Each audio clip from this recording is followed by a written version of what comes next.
Hello everyone, how are you doing? This is MD Tech here with another quick tutorial. In today's tutorial, I'm going to show you guys how to resolve if your printer is not printing in color on your Windows 10 computer. So this should hopefully be a pretty straightforward process here, guys, and without further ado, let's go ahead and jump straight into it. So we're going to start off by opening up the Start menu. Search up Control Panel. Best result should come back with Control Panel. Go ahead and left click on that to open it up. Set your view by to category view and then select view devices and printers. So right click on whatever printer you're having the issue with and select printing preferences.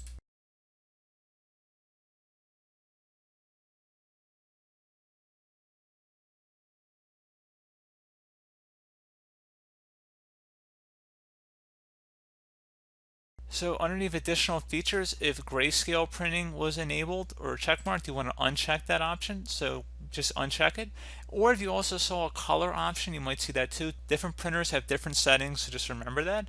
There may be a section that says color options perhaps, and it'll say print in color or grayscale. So you really want to look for a grayscale if you don't see anything about colors, and just uncheck it. You want to change it back to color, and you can see the preview changes up there depending on what you select.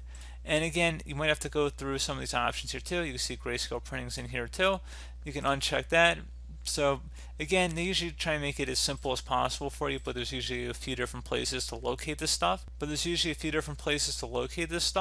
So once you made the change, if you have to disable grayscale, just select apply and OK to save it. Restart your computer, and that should be about it. You might want to restart your printer too. So once you've done all that, hopefully you should be good to go. And as always, thank you for watching. Do hope I was able to help you out, and I do look forward to catching you all in the next tutorial. Goodbye.